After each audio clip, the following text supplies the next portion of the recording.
You can do that. Yeah, I said we can. I mean, they can't do that. Right. Thank you, Princess.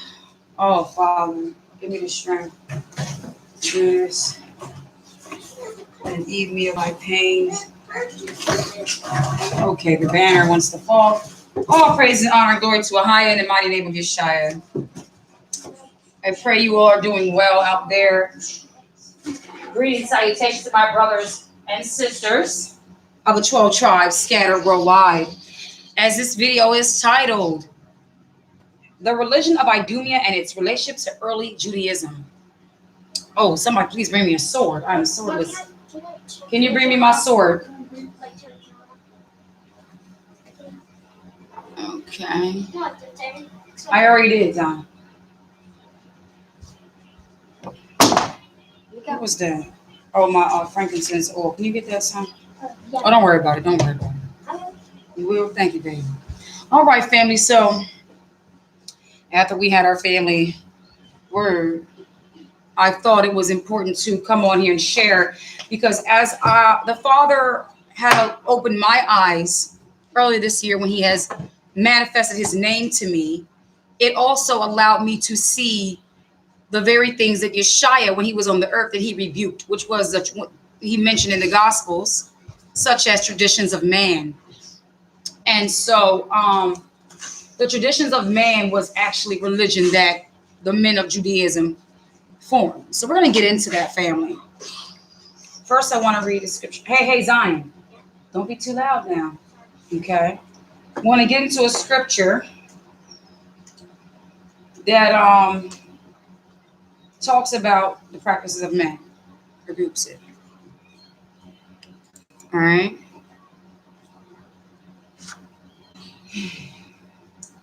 Family.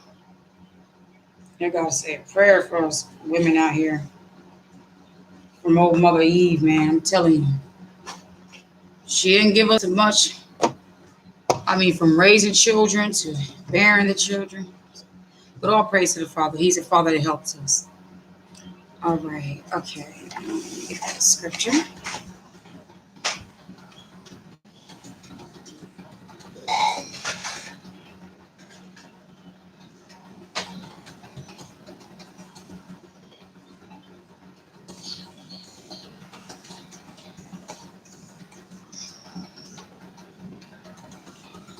All right. Bring it Matthew 15, verses 3. And then we're going to go into this research I have provided to us by an article concerning the title. You may wonder, why does she have the wonder pets up? Well, anything that's made up of man is simply makes you wonder, right? And it's a joke to me. I don't take it serious. I don't have a respect for it. And so that's why we put the Wonder Pets picture up. Now, Matthew 15, verses 3.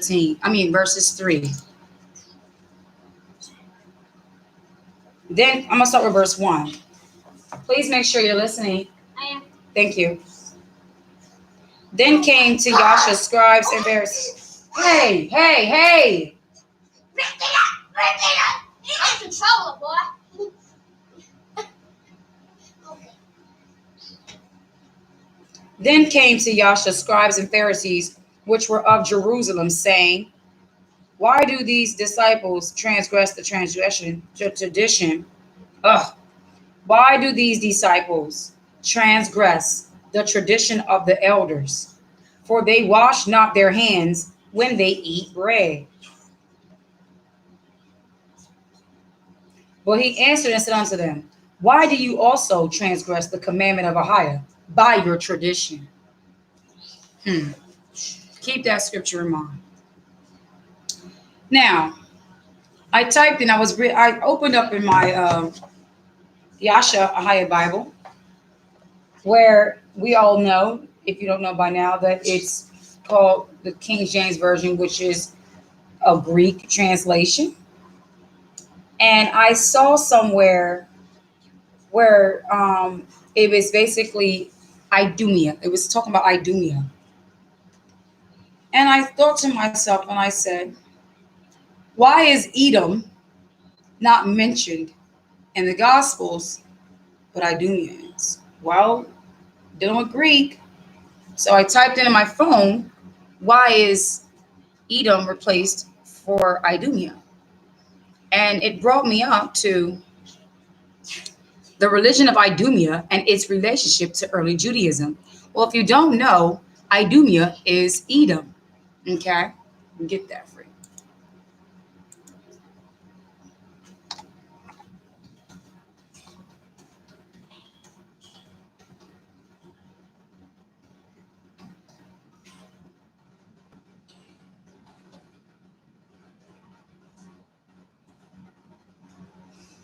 Edom.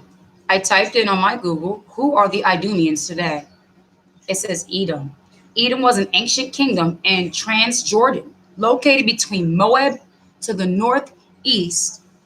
Can you guys give me a pillow, please? Northeast, the today part of Edom and Idumea are two related but distinct terms which are both related to a historically contiguous population, but two separate. List the rules of Edom. Edomite language. What is the modern day country of Edom? Where is Idumea today? What nation came out of Esau? Where is Moab today? Different questions. Thank you, Sam. All right. So there's also a book of who are Idumeans. Let me see if I can pull that up.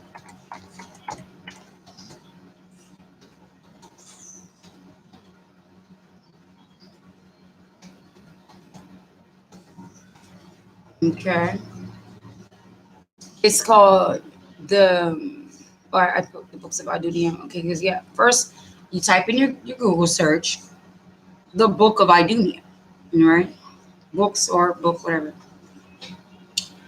And what I have here is the Jews, Idumeans, the Herodian dynasty, the book of Enoch, the Jewish people in the, I guess I would say, the first century historical geography, political history, social, cultural, and religious life and institutions, 1974. Ptolemaic, Alexandria, Idumea, and Idumeans in the light of Pseudographia. Idumea and Idumeans in the light of this book people have mentioned. Have you ever heard of this book? It's the Pseudo of it's like the Apocrypha, Pigraphica, whatever. I can't say the word. All right, but it's the Book of Jubilees. Early clearly sees Esau as the Anthonius and move my mouse cursor. Anthonius, ancestor of all Edomites. First, it says that Esau was so-called Edom. Religion of Idumea and its relationship to early, and that's where I'm at now, by Y11 2020 related articles. So I clicked on the related articles. Now we read here in Matthew 15, there are scribes and Pharisees that say that were of Jerusalem, right? That basically are questioning the Messiah, have a problem with the Messiah, Yeshua, who is the Word. So what you got to understand is that we know Yeshua came on the earth, he walked, but what you have to see the position of these men was those of the people who had an issue with the scriptures. That includes our modern day pastors today, but it's not that they were intentionally. Some of them are ignorant, and those who have a genuine heart, and those that are teaching and they, don't know much, and the Father knows that if they was to know better, they would do better. The Father would most likely, be gracious and open their eyes. But if they're not looking for truth, and they have willingly been taught to be brainwashed to brainwash their people, they are those who have a problem with the word. And it's their example is things like this: questioning the scriptures on something that's not written, questioning the living word, or those who operate under the spirit and the anointing of the living word, as they was questioning Yeshua about why your disciples ain't washing their hands, trying to find fault within him and error and bring upon him to look like a bad person or to discredit him amongst the people. So their true religion was based off of the popularity of people. If a person didn't wash their hands, they were deemed what? Unclean or dirty, and that person is unholy. Oh my goodness. But if that person was walking true and they blessed that food, even with dirty hands, the Father who has provided the things and has created the dirt that has contaminated or touched their hands or whatever is the same one willing to sustain them as they eat what they're eating, because they give thanks and bless the food. And that's something Paul was also stating. If I give thanks to something, it's not unclean to me. Not saying I'm going to go eat something that's unlawful, because unlawful foods are not edible. They're not foods. They're not made good for us. No, I'm actually using it. I'm sorry. I'm using it. Zebediah, you're going to need to step aside, okay? And be a good boy for mommy. When you be a good boy. Well, how about you let mommy do her lesson, all right? And show. His phone is died. I'm sorry, but I need this. You'll be all right, sweetheart. I'll be all right. Zebediah, come with mommy really quick. Listen to me, sweetheart. Come over here. Watch it. You just made the board fall. Come on, come on. Step over the wire. Come on, step over the wire. Good job. Good job. Son, could you be so kind to let your little brother hold your phone while mommy does the lesson? Thank you. Thank you, son. Zebediah. He's a brat. You're not going to have that kind of behavior in here. You understand me? You're not going to rule us with your anger.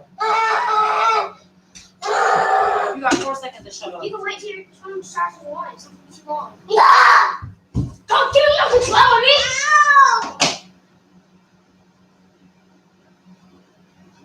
Did you just push him down? Go to your room and go do what I asked you to do.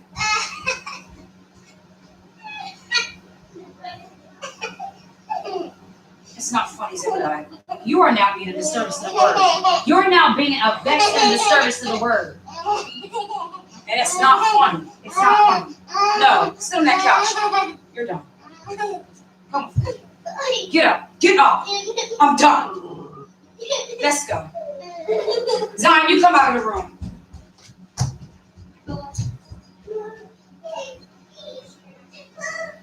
You're in there. You're in there.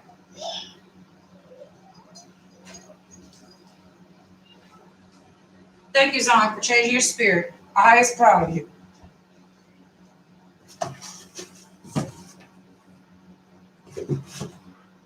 All right. Now. So we're going to get into the religion of Idumea, which is the religion of Edom. Because Edom was rejected.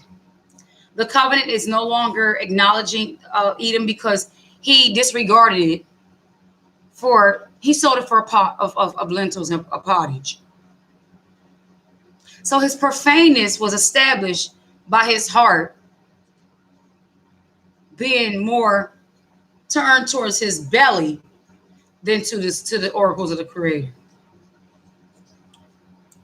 Okay? So if you want to follow along, you want to type it on your phone or whatever means you have, another source. Look on your computer and type in the book of, or just type it. Yeah, I did this in Google. I typed in the book of Idumea, and I scroll down and I find www.mpdi.com. Don't click on that. It's a PDF. It's going to be blank. Of course, it would be blank now because the hidden things of Edom is being sought up and searched out. So we got to go around them. You know, we got to be very wise, and we can't allow them to make us stop. This was brought up September 24th, 2020. Okay. It was a PDF, an article by Y. Levin. Okay, let me see if I can type his name in the chat.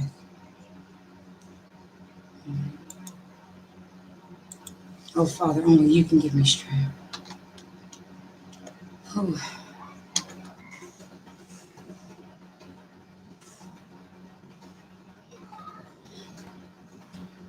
All right. That's the name of the man who wrote the article concerning the religion of Idumea and its relationship with Judaism. Okay. Now, we got to keep that in mind. First of all, if you don't know who Idumea is, it's Edom. If you don't know who Edom is, it's the so called Caucasian man. All right. So that's the religion of the Caucasian man and its relationship with Judaism. So we know that those who are practicing Judaism are doing a whole nother religion. And we're going to get into that. They have nothing to do with the word of the Most High, Ahia, the Torah. They're not doing any practices of Abraham, Isaac, and Jacob. Okay. Their little Purums is basically Halloween decorations. You see like the thumbnail, which is the Wonder Pets. It's something that make you wonder. Now let's get into it. I want to start over here at the Why Live In, the man's name I just put in there, who wrote the article in Religions 2020. He says, for several hundred years, from the late Iron Age to the end of the 2nd century BCE, the southern neighbor of Judea was Idumea, populated by descendants of Edomites, together with Hudaite and other Arabs, and a mix of additional ethnicities. Think about that. I was in the chores. Get the charger from downstairs or one of your rooms. I won't be disturbed. Disgusting. So if you look over there today, and the land they call, in the state they call Israel, and the people that are dwelling over there, don't they look like what we just read? Hold on, because I see a piece of hair from lady. All right. So I'm going to read it again. For several hundred years, from the late Iron Age to the end of the 2nd century BCE, the southern neighbor of Judea, so they lived of the southern border of Judea, was Idumea, populated by descendants of Edomites, together with Kedarite and other Arabs, and a mix of additional ethnicities. This paper examines the, let me see, this is the next part. I'm gonna do that one on here so I can keep my place on this one. I'm gonna click on it with this one. Hold on. Go back.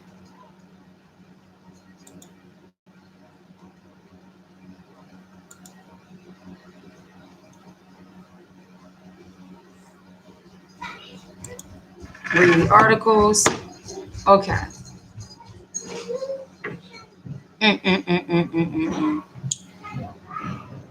This paper examines the. Zeba, I need you to get up and go see what's going on with those two. Or that why he's running down the stairs. Cardari and other. Okay, read articles. All 4 versions. I need that one. Yeah. Okay, so it says this paper examines the. All right, stop there. For several hundred years. Okay, it says the same thing. It says the same thing. Okay.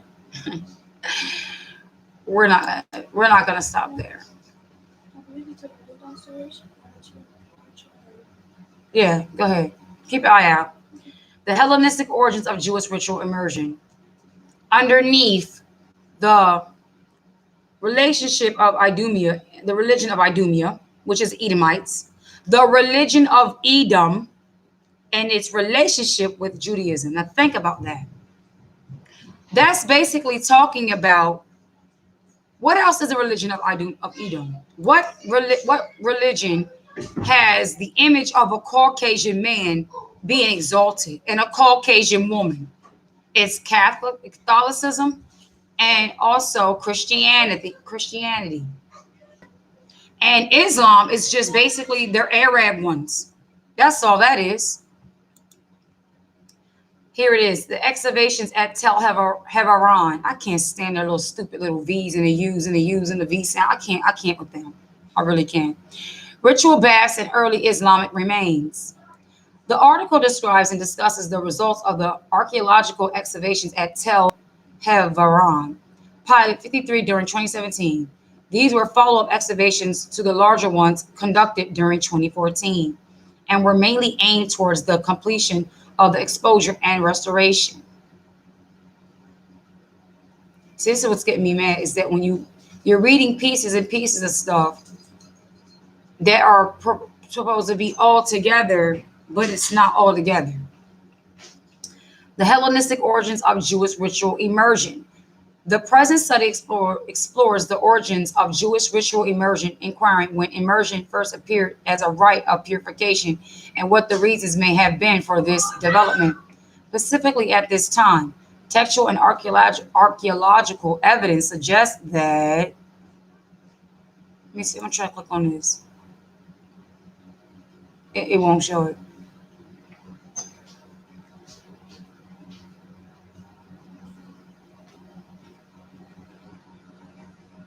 I'm gonna click on the. I'm gonna start with the one that's a Judaism. Okay, thank you, Father.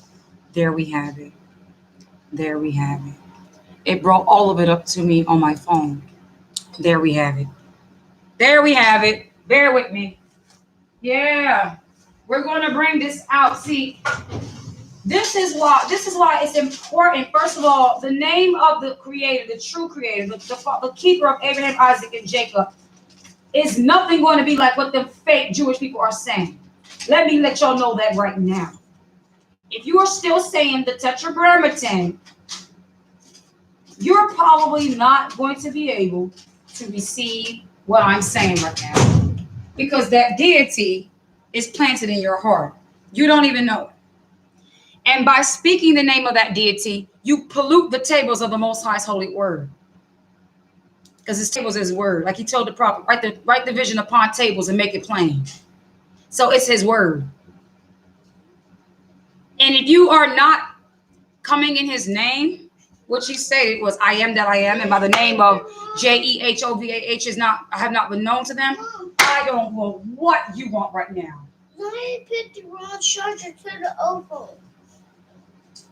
Hey, guess what? The right charger is downstairs. So go ahead and go get there. Thank you very much.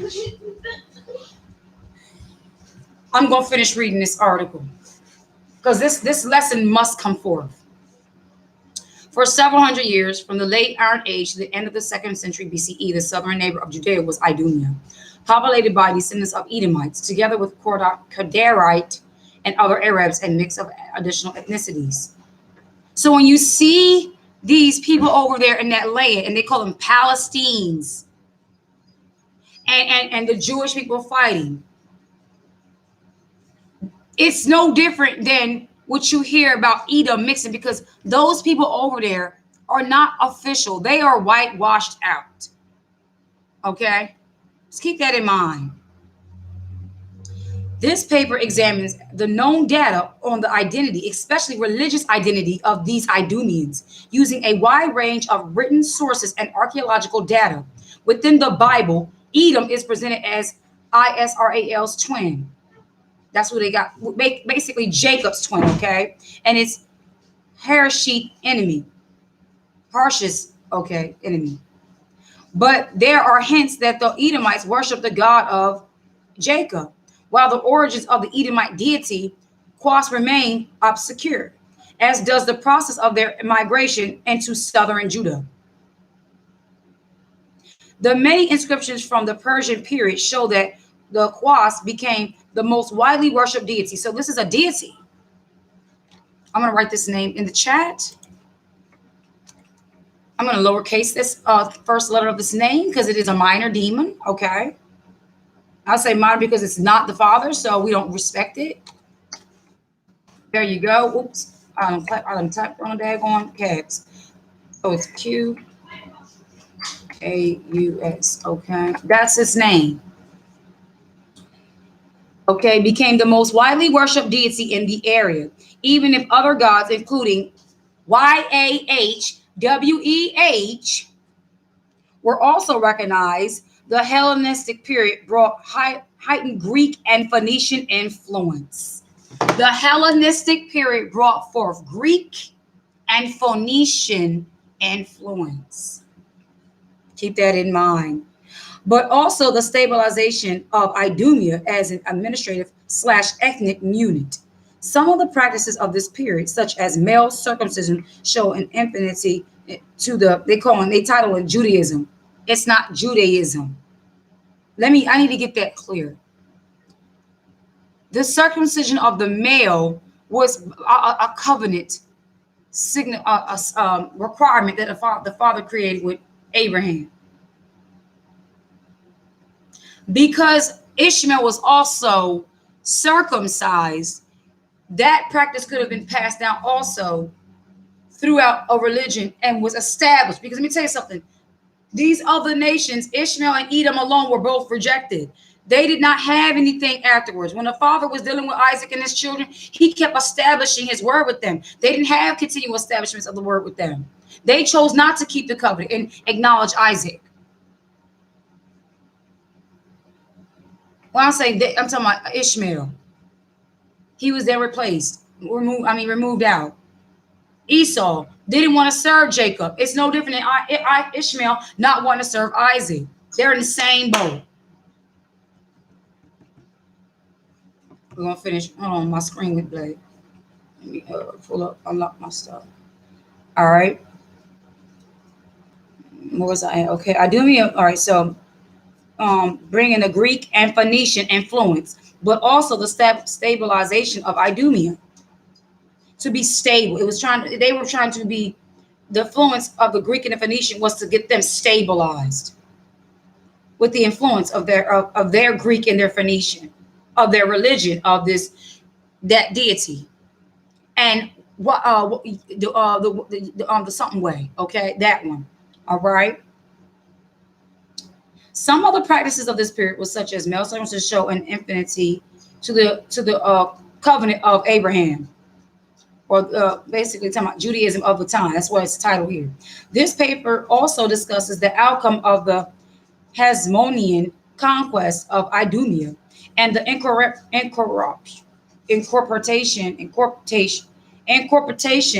of its inhabitants into the Jewish nation. View the full text. Oh, it wants to tell you to view at thisplace.com. Let me click on it there. I pray that there's no issues in the disturbances. Good. I will not be accepting the cookies. I'm going to just keep on going on down the line. That's how we do that. See how they do? They tell you to click on the link that says, come here for the full text. And then when you click there, it says, click here for another full text. All right.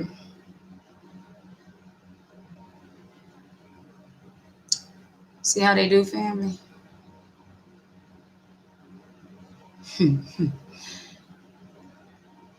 going to read from here. It goes, this is by Weigal. I'm going to type his name in. Yigal. You go. I don't know how to say this funny looking name. Leaving. Okay.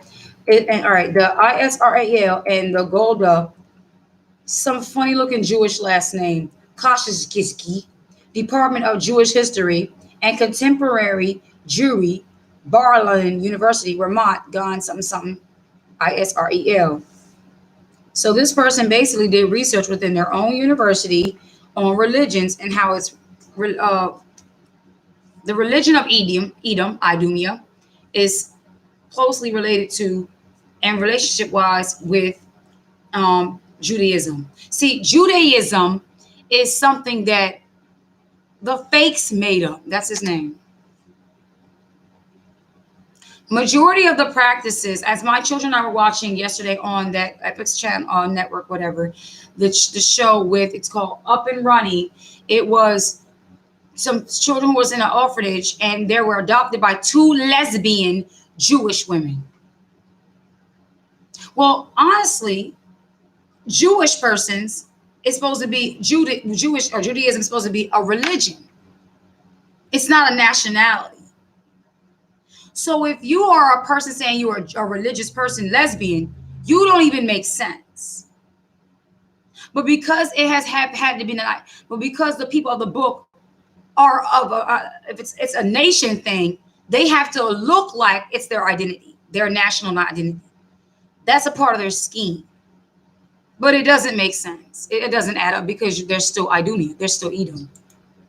So it's basically Edom trying to come up with a way to be the people. It was their whole, what would I say, mask, their face mask that they put on. I'm going to get the rest of this mess. I ain't playing. And I get it better on my phone. Let's go back. One more.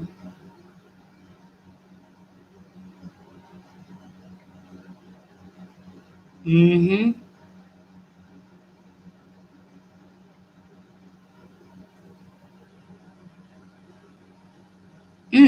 Preparation of a corpus of our Aramaic, something, the land. Okay, let's see what this is about.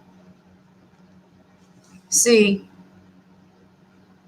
they really think they slick. You type in, or not type in, I clicked on this thing here. Look, it says, can't see that.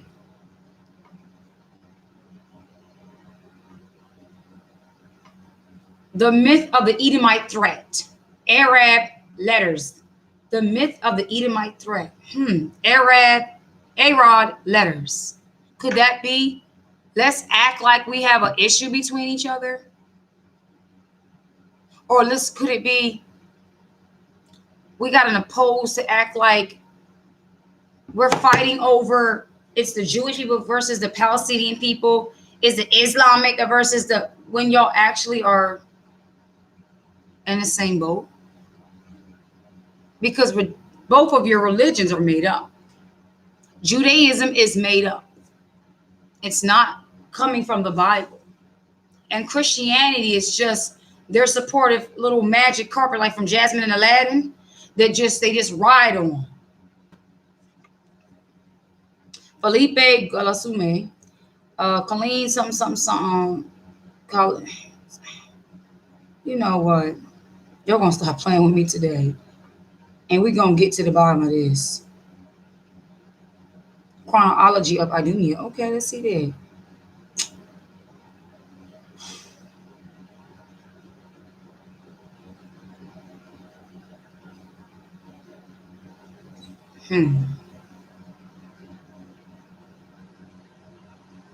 Here we go. I'm gonna click on this one.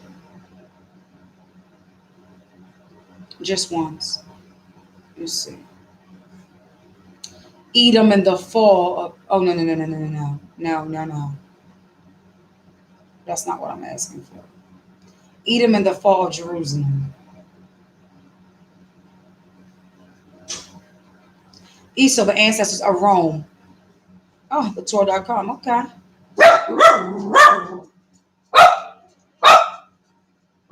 What's the matter now? She don't want you in here. She know you're coming here disturbed. Come on. Hurry up. I finally found something I need. I gotta focus on this. This is serious right here.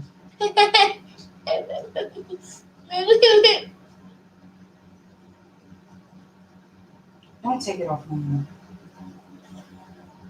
How did it get past you? Leave your door open and not shut. Now, Esau, the ancestor of Rome. Did you hear that? What's the problem now? Because you keep biting on it. Stop biting on it. Ziba, you done bit on it worse. Oh, Father, help me today. Take him and go get him some coconut oil for his thumb, please. Go ahead, and she'll wrap it around. Go ahead, Zebediah. You gotta get coconut oil first.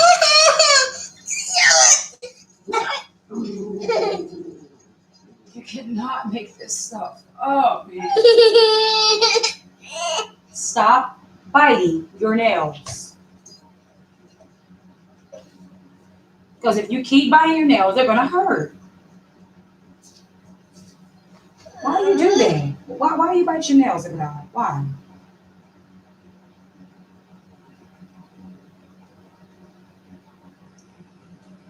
I'll put stuff in your mouth.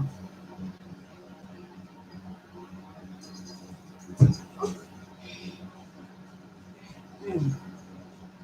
Keep it on. Do not put your hands to your mouth. Oh, man. So, this is up on the Torah.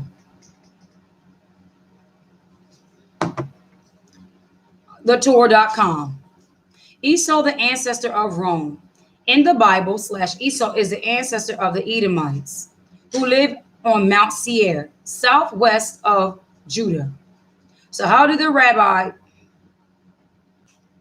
rabbis come to associate Esau and Edom with Rome?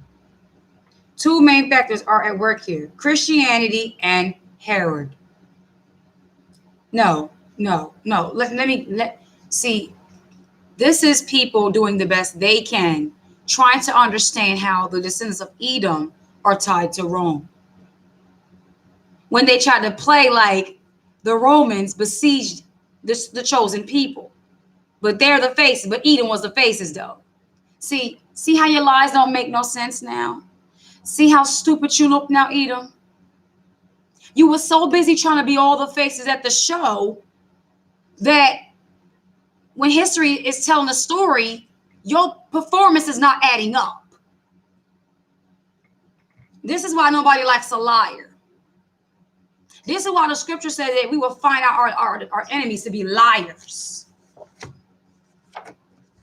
That's why I hate a liar. And you will not tarry in the sight of my Father.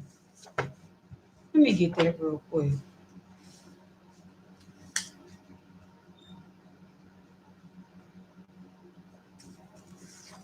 Is it 32, Father?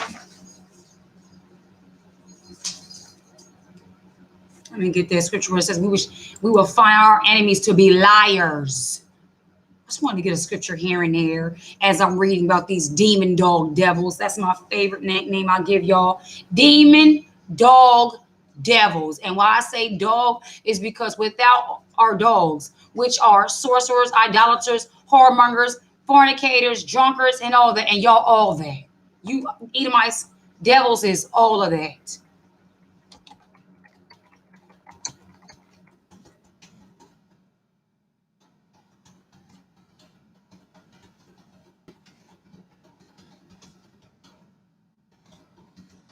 Nobody likes a liar. No respect for a liar. Oh, no, let me go back some because they got me all right, there we go.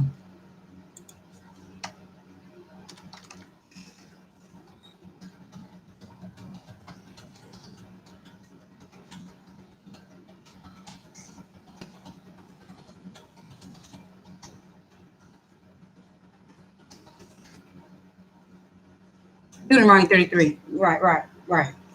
29. Bet. Had it right here in my face. I figured it was it. I figured it was.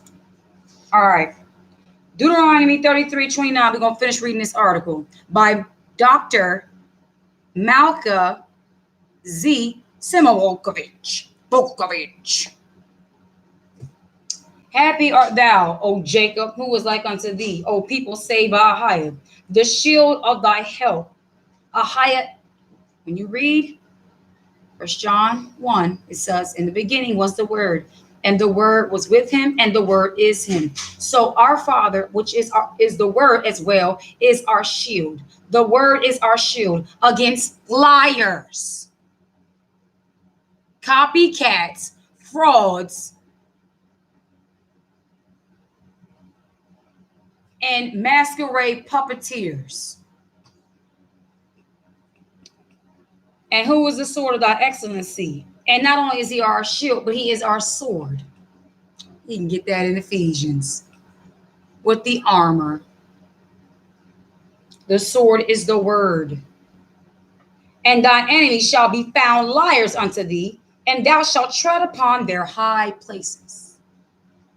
You know, your sciences are actually also your high places, because see, your sciences and your colleges are like your secret high places that are hard for lowly people to reach. So those that be righteous, we gonna tread on up the what's going on up in here.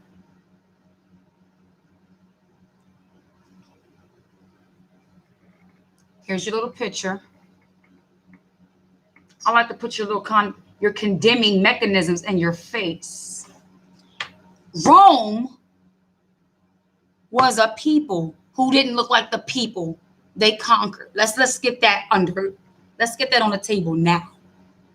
The chosen people who were besieged in Jerusalem and the Jerusalem fall, the people that fell in Jerusalem were not Caucasians. I'm gonna take you to Genesis 4:15, then Matthew 24, and then we're gonna put the pieces together. And then we're gonna finish in this. Let me just take you really quick, show you something. Genesis chapter 15.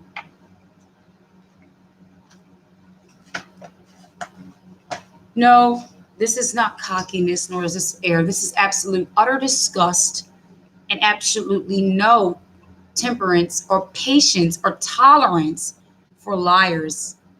I am looking forward to the day that you are completely exposed for the liars and the the blasphemous lies that you are.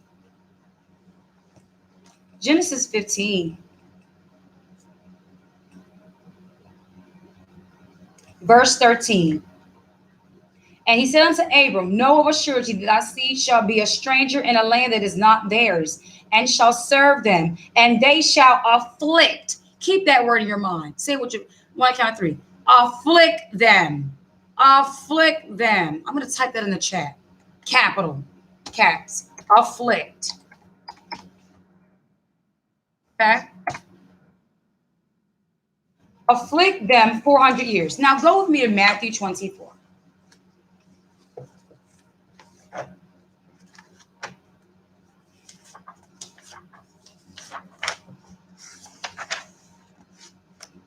Verses 9. Then shall they deliver you up to be afflicted,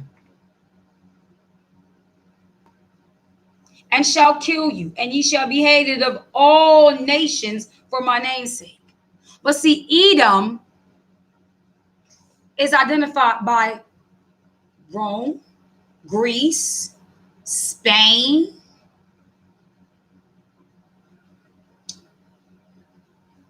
Wales, Britain, America, all y'all little funny little predominantly so-called white people. That's you know, because you're all Edom and this is your time. You're enjoying the fatness of the earth. So we just seen when the Father told Abraham, Genesis chapter 15, verses 8, that his children would be afflicted, will be delivered up, or strangers in the land to be afflicted, as the people was going to afflict them. And then you read over here, the Messiah, Yeshua, is saying the same thing, that then you shall be afflicted. But this whole mentioning is in regards to verse 15, when ye therefore shall see the abomination desolation spoken of by Daniel the prophet stand in the holy place, whoso readeth, let him understand. Then let them which be in Judea flee into the mountains. So that means those who are in their homeland. This is the fall of Jerusalem. It's prophesied right here. A people that claim to not believe the Messiah ever came, they're telling you this prophecy never came, because this was mentioned by our Messiah. But a Jewish people who don't believe in the Messiah and said he never came, they're telling you that this prophecy was never spoken.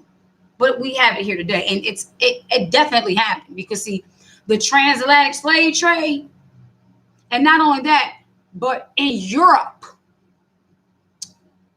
Well, would you have it? No. I received a dream last night, and that dream was like taking me back to the days of what they call Holocaust. But for some odd reason in that dream, the people that was afflicted wasn't y'all Jewish people.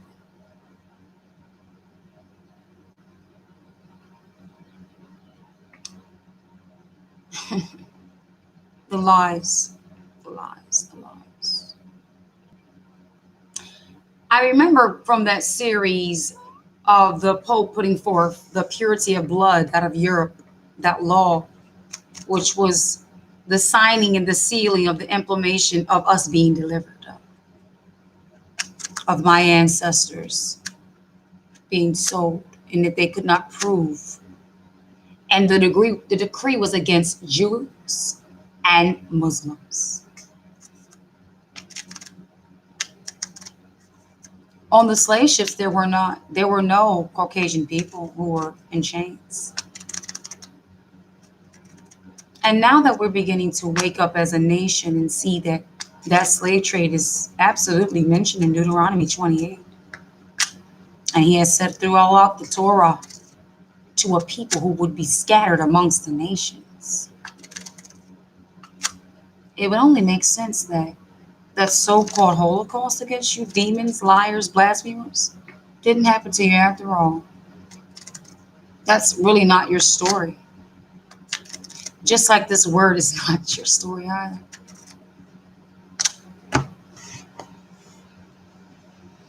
I hate liars. Moving along, Esau and Jacob, sibling rivalry. The Torah describes how Isaac and Rebekah's twin sons, Jacob and Esau, battled each other in their mother's womb. The children struggled in her womb, and Ahiah said to her, "Two nations are in our womb. Two separate peoples shall issue from your body, two manner people. One people shall be mightier than the other, and the older shall serve the younger." Let's see who came out first. Or let's see if it mentions it. This battle in the womb continues through their birth. When her time to give birth was at hand, there were twins in her womb. The first one emerged red like and hairy mantle all over. First of all, let's keep this in mind. The first one's description was described. They did not describe Jacob's complexion and his physical features. Think about that. We're talking about a people of the East who are known to be melanated, and this baby comes out looking like a crude.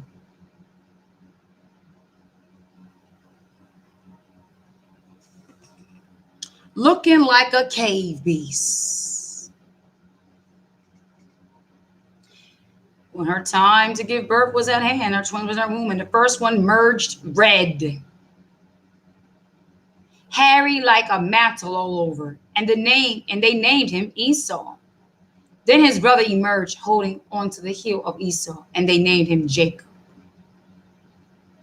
So we know that if he had the heel, that means even in the womb, he had him. And as Jacob and Esau grew up, their competition continues. Esau is a hunter while Jacob is a tent dweller. Just because he was a hunter still didn't make him mightier than Jacob. They'll make you say tent dweller like you sort of think, oh, he was like their videos in their movies they do.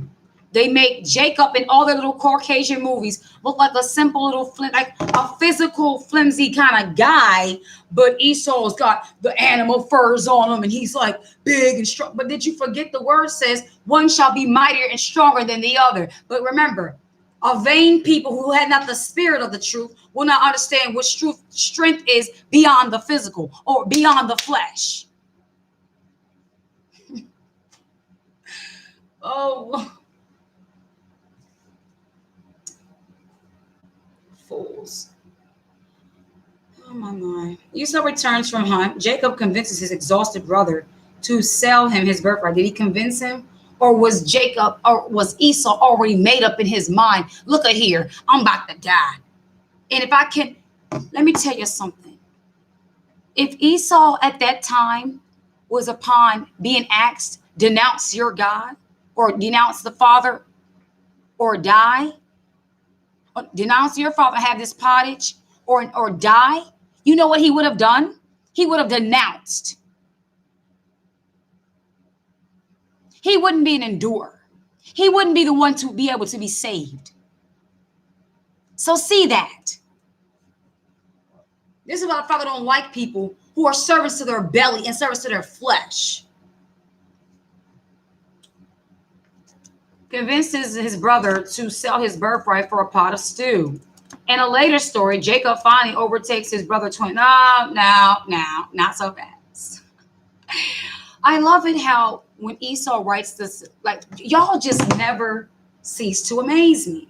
That when you all give your articles, your summary, your understanding according to the scripture, you refuse to see your daddy. You can't even see your daddy for who he is. They'll never give you a point of view that simply says, and Esau despised his birthright. No, it's always Jacob tricked. Jacob is a trickster. Jacob convinces, like as if Jacob manipulated, like as if Jacob did some sorcery. After all, if somebody wants something you got and you basically tell them, I'm not just going to give it to you. If he was a woman, would it have been any different? Think about it. Can I go up into a store and just say, I'm about to die. Let me get this food for free. No. It's going to cost you. Oh, you really about to die? Oh, you really want to spare your life? Oh, you really want to save your life? What if you got the blessing of being the birthright and you about to die? Shouldn't you be able to be shouldn't you trust in the Most High that he will do something for you? No, give me this pottage before I die. And if I die, what is this word going to be do for me anyway? In other words, this word is only going to be active in my life if my flesh man live. See that? That's your attitude, Esau. That's why you jacked up. That's why you ain't upright.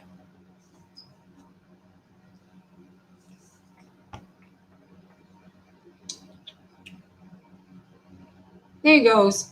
In a later story, Jacob finally overtakes his older twin when he tricks their elderly, blind father Isaac into blessing him with Esau's blessing. This leaves Esau with the blessing of subservience. No. You devils think you're asleep. What did that angel bring the word of the Most High to Rebekah and say? That the elder shall serve the younger. What does Romans 9 say? Go with me really quick to Romans 9. Come on down here real quick. We not gonna go all in Romans. We just gonna read one verse, probably two. But we really not gonna play with these fools no more. We not wrestling with y'all no more. We're gonna take you by your little heels and we're going to drag you and put you in your place. That's what we're going to do. Yep.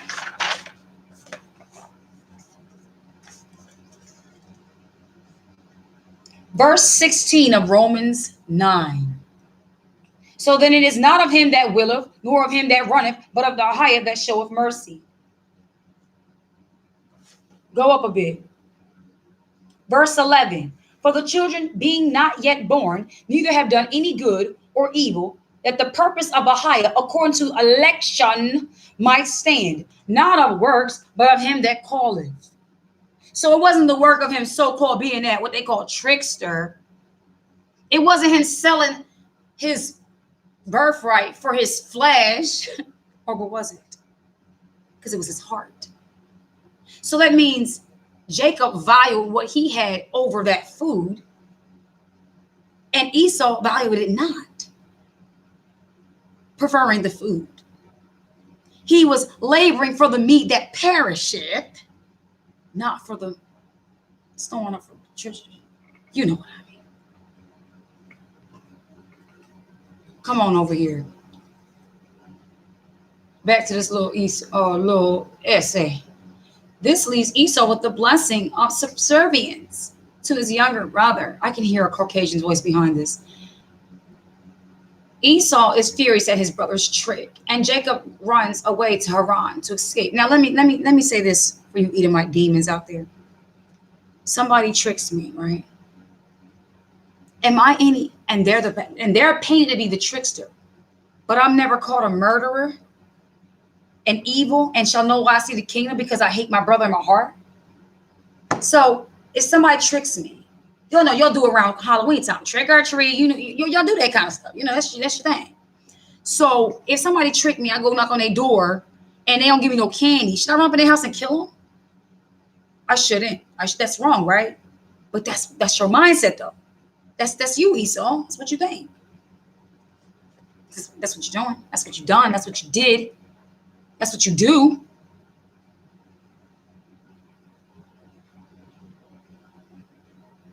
When Jacob returns, okay, here, let's go up a little bit. It goes, so Jacob runs away to Haran to escape Esau's wrath. When Jacob returns 20 years later, the brothers reconcile.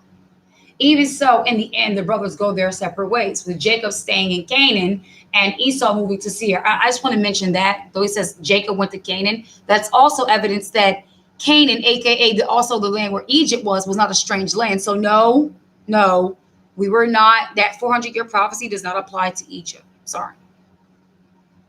I just want to smash some beans in case there's anybody thinking they were in Egypt and the Egyptians and the Israelites were over there in Egypt and shut up. It wasn't a strange land to them. Even Abraham visited Egypt. It wasn't a strange land. In other words, they were familiar with the land. Even the Messiah as a baby had to flee into Egypt to hide from Herod, the wicked Edomite ruler. Now, the days that Yahshua was born and Herod was an Edomite ruler, then we must know that during the time of our ancestors being under Roman siege, those Romans were Edomites. Have we seen Edomites slay their own the way they paint that passion of Christ? Have we seen Edomites kill their own? I saw a video on YouTube and a crazy Caucasian man is swinging a bat at an officer and he's timid and scared and walking back with a gun and refuses to shoot this man, banging at his shoulder with a bat. And finally, when the cop is backed up against his own cop car, he finally shoots. And you can tell the cop was sorry he had to do it. I think he was like a parent when they beat you. It hurts me more than I hurt you.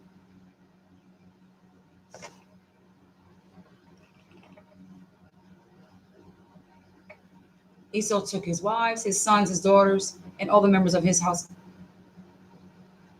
Excuse me, what? Excuse me, wait. Let me go back up.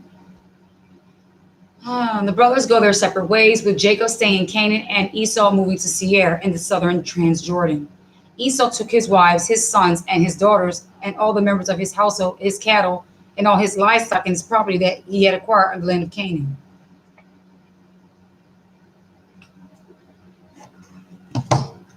No. Jacob brought his livestock and all the things that he had acquired to the land of Canaan. Let's see what it is. They said Genesis 36. Hold on. So Esau settled in the hill country of Seir, Esau being Edom. Once he settled, then he began to get women. Because remember, Esau says to Jacob, who are all these? And he said, whom the Most High blessed me with, my wives and my children and my cattle.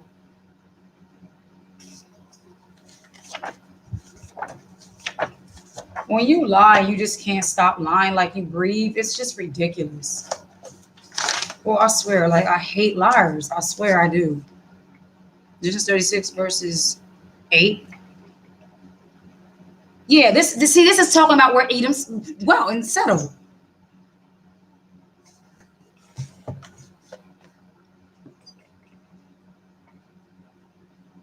Notice they don't mention any part of Jacob that shows his character to be upright. How though Jacob had been a so-called trickster, it's not mentioned that he was willing to bring peace offerings and try to make peace with his brother, as his brother was dispatching the get 'em boys. He coming by 400 something deep. This man is only by himself with his servants and his family. Like, he a common man. Like, he riding in a car and you got about 15 cop cars trying to pull me over for a broken tail light. You're doing the most, Edom. You're doing the most, Esau. But see, it's nothing new though. That's what your daddy did. It's just your daddy was a murderer from the beginning. Ooh. and you're murderers even till now. And because murder, and let me tell you something, religion, let me get the definition of religion for y'all really quick. See, religion is something that people are dedicatingly do. If a person is a liar, that's their religion. Their religion is lying. Person's a Buddhist, they do the things of Buddhism. Let's get the definition of it.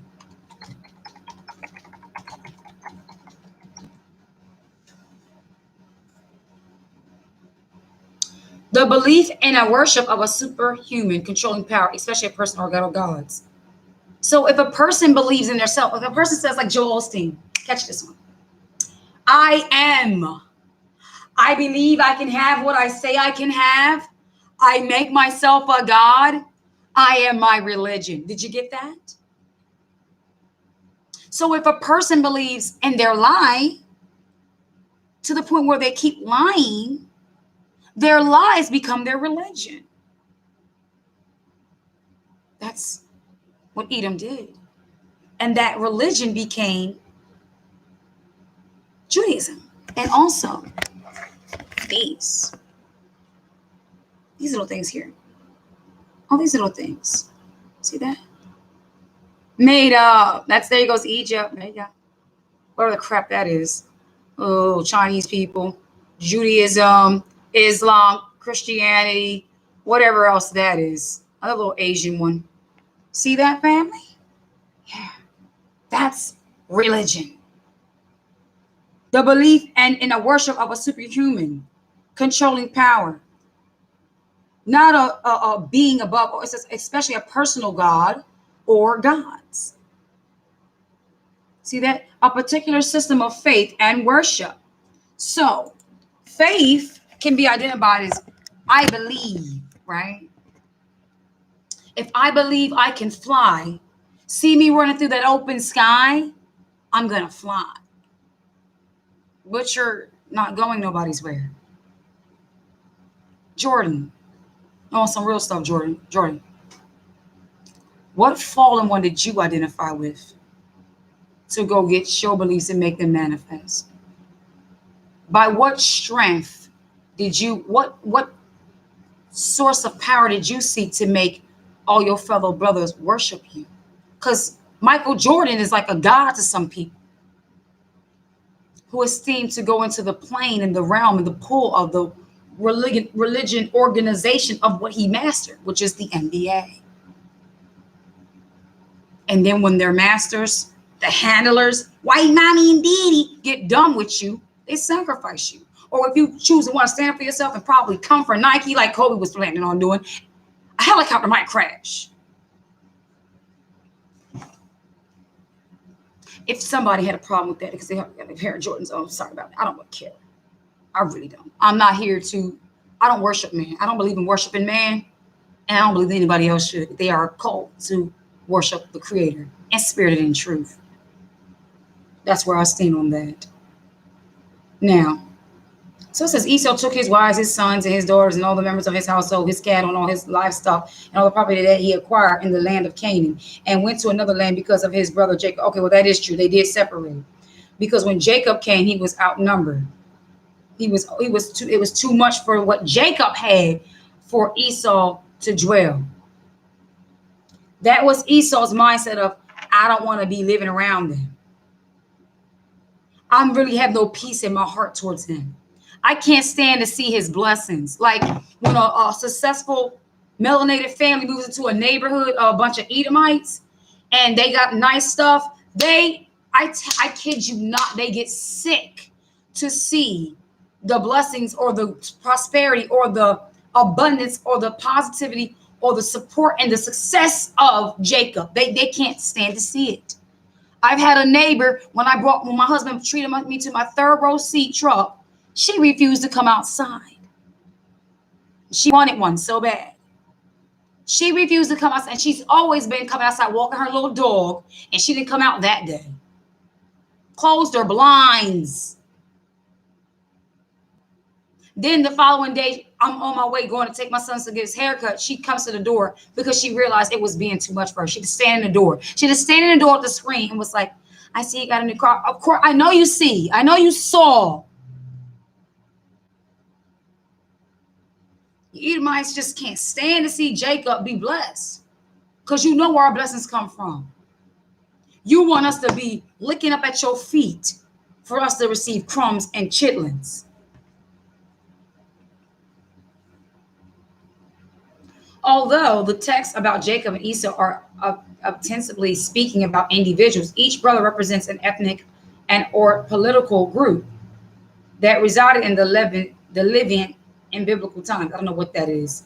The physical description of Esau as red, Edom, and covered in hair, Seir, foreshadows his future as the founder of the Edomites who lived near Mount Seir. Israel and Edom, the historical connection. The biblical text explains that the two groups, Jacob and Edom, are brothers. The Edomites are the older group, which the Bible confirms in a number of texts that describe Edom having a kingdom before the children of Jacob do, which is in Genesis 36, verses 31 through 39, Numbers 20, verses 14 through 21, Deuteronomy 2, also 2 through 8. Nevertheless, Jacob will rule over Edom. This occurs when David's conquest. 2 Samuel chapter 8, 14. No, that did not occur then. This will occur when Yeshua returns. Because the end of Edom is the beginning of Jacob. See, Edom hasn't ended their rulership yet. So let's get that straight. Because right now, little Rome and Edom is in rulership. We know all roads lead to Rome. In other words, all their paths, all their religions lead to Rome. After the destruction of Judah in 586, the Edomites who sided with the Babylonians. Why? Because they have no heritage. They forgot to mention that part, but I'll be kind to add that in. In their conquest, Psalms 137, verse 7, expanded their territorial holdings westward and all the way to Ashkelon, settling in much of what was once southern Judah, including Hebron. When the Judites began to return in the 6th century BCE, the Edomites were entrenched in the south, and antagonism between the groups was heated. Centuries later, when the Maccabees rebelled against the Syrian Greeks in 167 BCE, they called Judeans, also took their fight to the Idumeans. Idumea being Edom. Now know also. See, this is an attempt for them to make Edom and Idumea be separate. No. Because notice,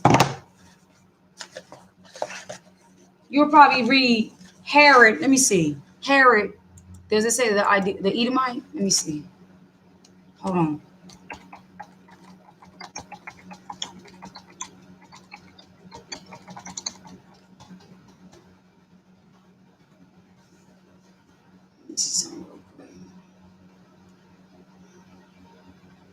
Acts chapter 12, verse 18, real quick. I want to see something.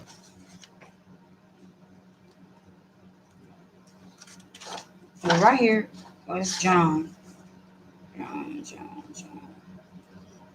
Acts 12,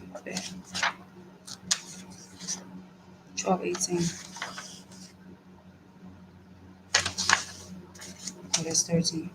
Now, as soon as it was day, there was no small stir among the soldiers that was become a people. No, you tried it. The Edomite king tried to kill Yeshua. Yeah, where is that at? Let's see. Now, verse 1. Now, about that time, the king, Herod the king, stretched forth his hands to vex certain of assembly, and he killed James and John with a sword. Boom. He killed the Jews. So, this ruler vexed a people who were Jews. He didn't say Jewish. Read this part. Watch this. And he killed James, the brother of John, with a sword. And because he sought to please the Jews. What Jews?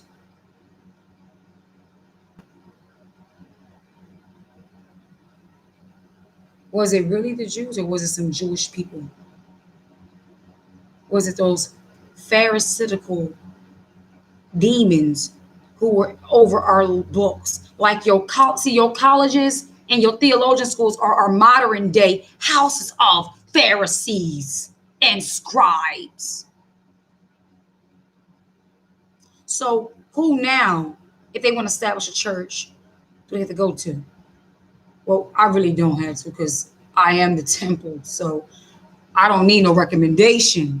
Like my brother Paul said, if my father calls me to do something and go here, that will I do.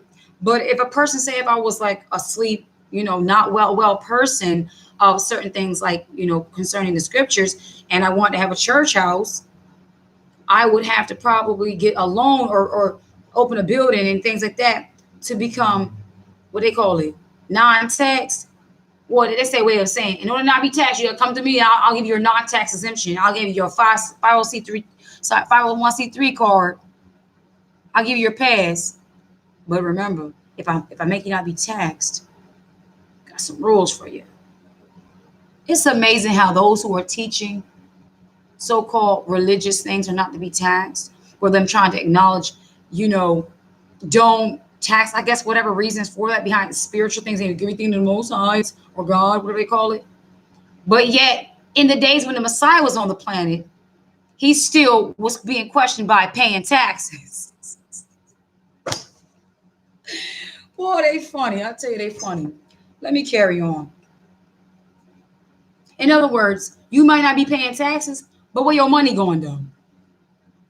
Your money gonna be taxed, or your money gonna go in that bank, and you're gonna buy them houses that are taxed, and cars, and jets, and male prostitutes or female prostitutes, which are little children, whichever one they prefer. They sick. They do that kind of stuff.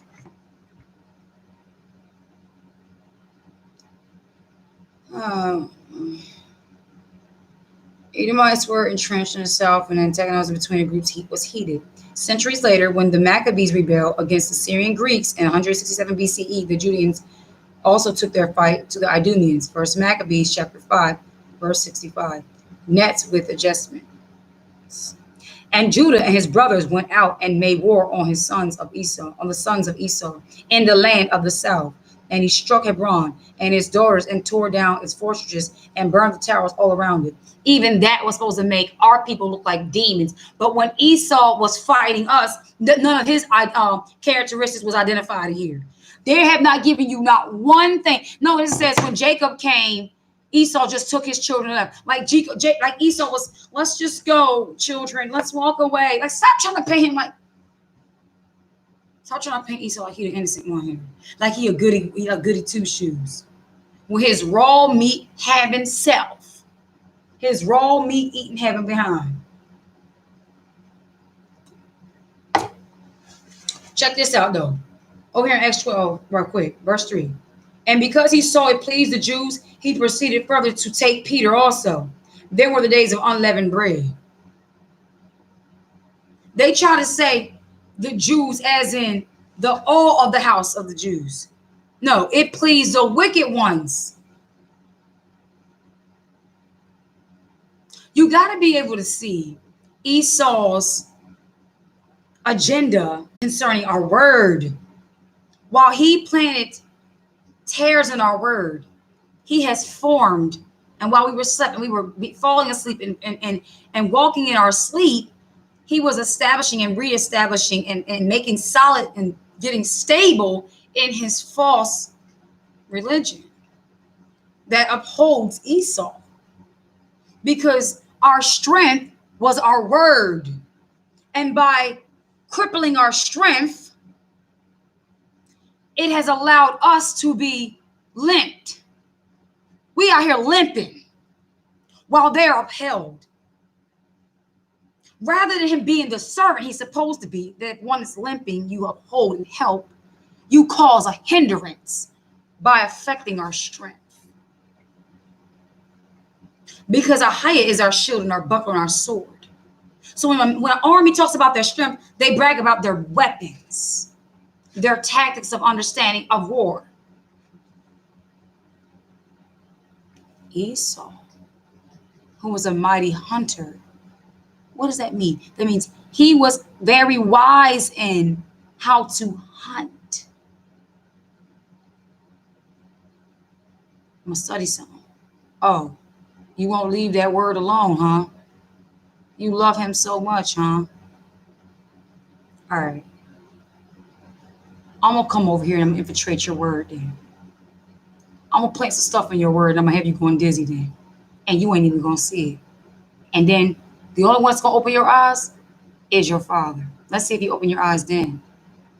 That's the rule. See, they know which ones are their problems and which ones are not, by which ones possess the spirit of the Father. And those that possess the spirit of the Father, they're going to be the main ones snitching. And guess what? Their brothers and sisters who are asleep are going to be looking at them with the spirit like they're crazy. But we're not even worried about that. Step aside, because we're coming for the wicked ones. We'll deal with y'all later. You can hate us all you want to. You can make clapbacks and funny little things all you want to. But the purpose and our main focus is the workers of iniquity and the evildoers. Just like Yeshua, he wasn't really where his problem was not the Pharisees. No, they were the least of his concern. His concern was the lost. Now that his concern was the lost, he did what he had to do to lay down the foundation for the lost. The responsibility of those that come after him is to help the lost see where they're lost at. Like they said, we ain't in bondage. We ain't no servants or slaves, or we be the children of Abraham. If you can't see the issue, you can't even understand if I'm telling you there is an issue.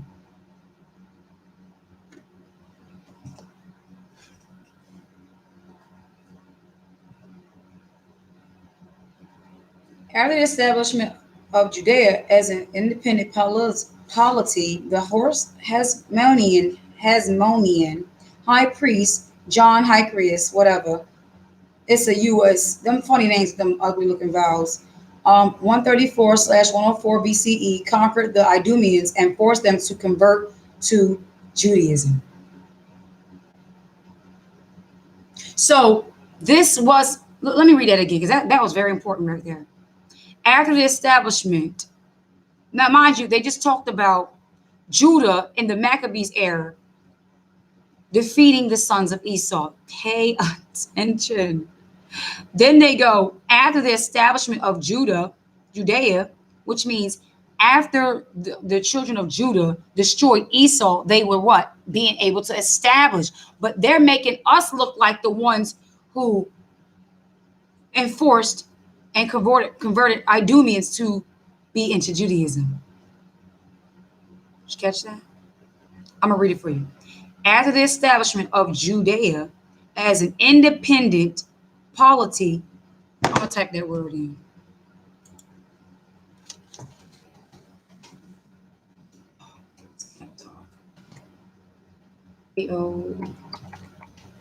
That word. As an independent, that word. Okay. The Hasmonean high priest, John Hyrcanus. Okay. 134/104 BCE conquered the Idumeans. So let's look up this John guy, this John character. His name sounds Greek. All right.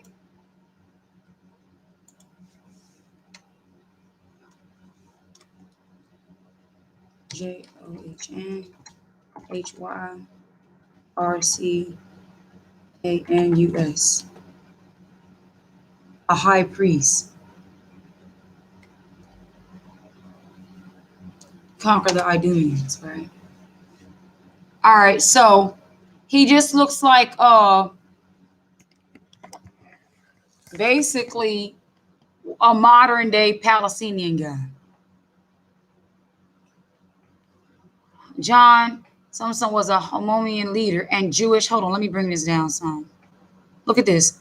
And Jewish high priest of the 2nd century BCE and rabbinic literature. He is often referred to as Yohanan Cohen Gadol, the John the high priest. Born 164 BC, died 104 BC.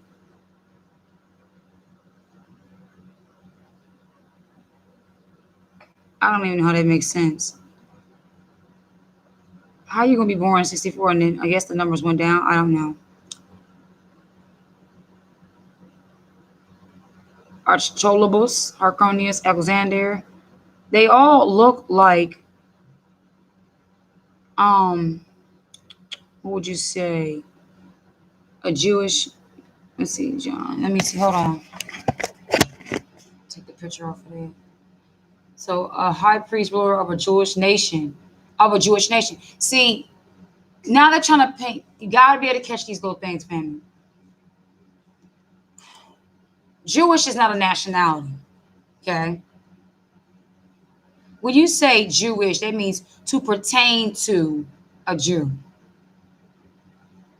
The Jews, this man ain't got nothing to do with us. That's one. And for two, he ain't got nothing to do with the covenant. And for three, Judaism got nothing to do with the covenant. And for four, that name is not nothing of us. Let me see what that last name is. Let me see if that last name is on Greek.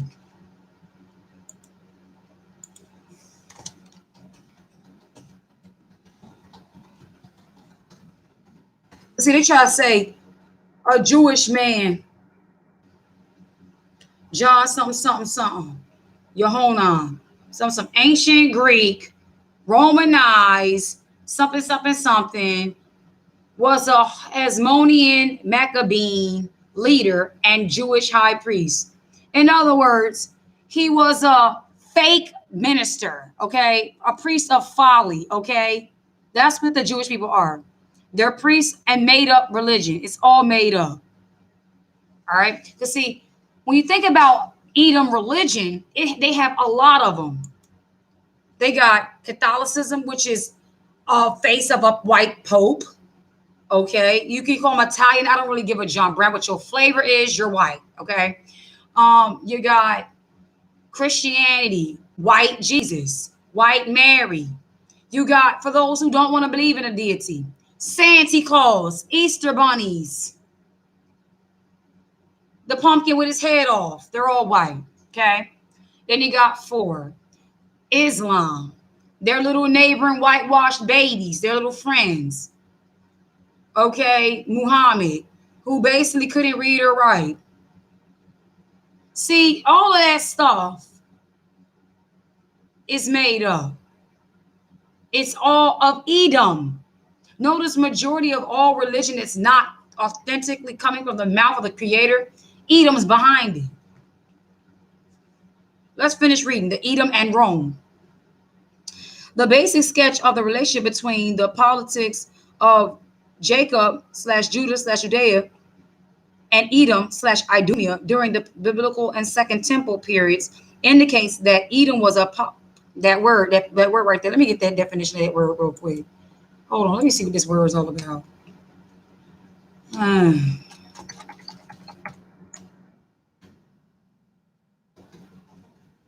A form or process of civil government or constitution. Okay.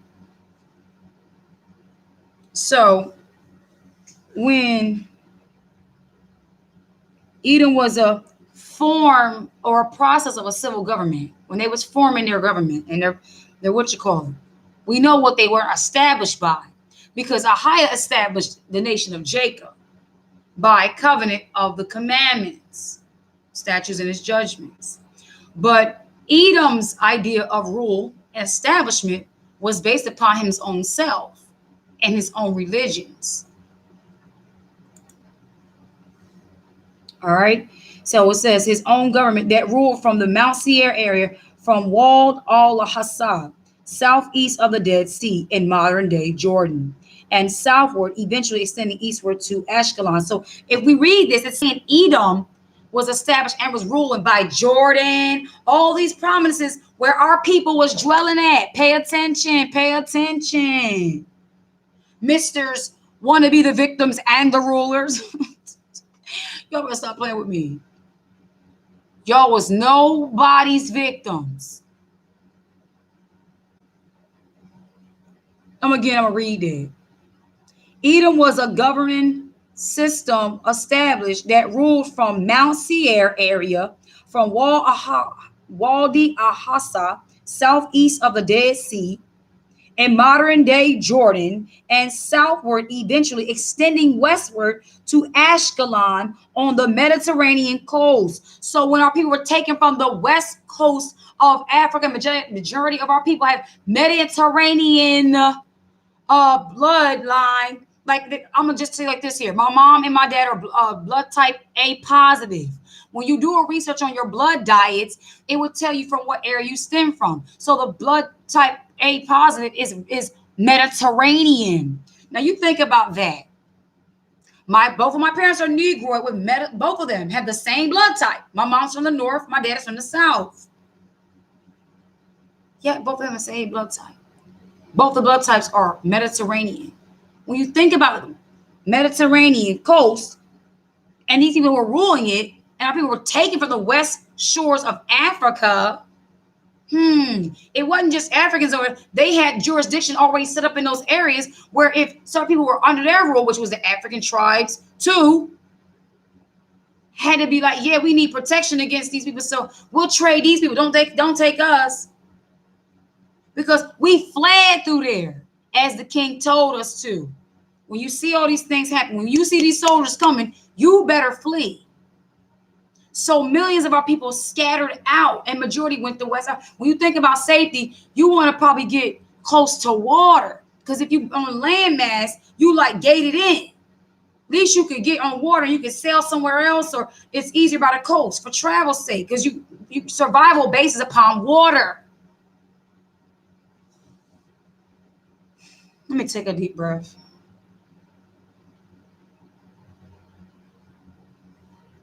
All right.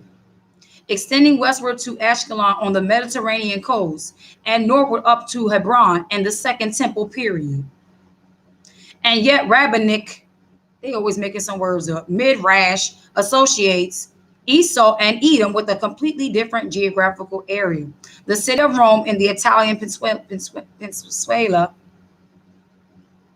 and speaks as if Romans are all Edomites. How did this develop? How? Don't play this stupid little game with us. I'll tell you how. How did your lie develop for you to be so dingy-batty?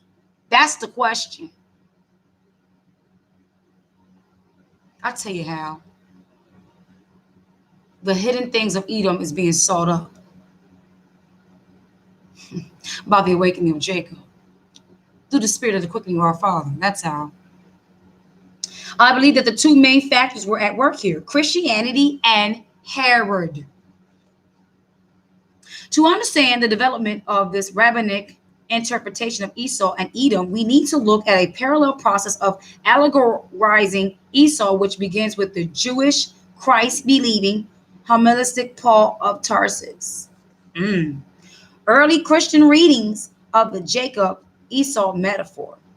In this epistle to the Romans, Paul reminds his readers that Ahiah chose Isaac and not Ishmael among Abraham's sons, because Isaac was the child of the promise and not a child of the flesh. Already in the epistle to the Galatians, Paul characterized his opponents as Ishmael, and point implied at the beginning of Romans 9, as well. After describing how Ahiah chose Isaac, Paul writes that Ahiah similarly chose Jacob, Romans 9, because Jacob was the promise and the lot of his inheritance. But see, when we mention Jacob, Jacob then had a seed. See, it's always about the fathers to the children, to the children to the fathers. So Jacob had a seed. And so who is the seed of Jacob? That's the question we need to be wondering here. Because see, we know the Edomites don't qualify as the seed of Jacob. All right? We know the Edomites are red and hairy, particularly like to eat raw meat sometimes, okay? Like the little meat, a little bloody and stuff like that, all right? You're going to type on YouTube, if you're ever be curious, people eating raw meat. You will not find a Jake doing that. We don't do those kind of things. All right?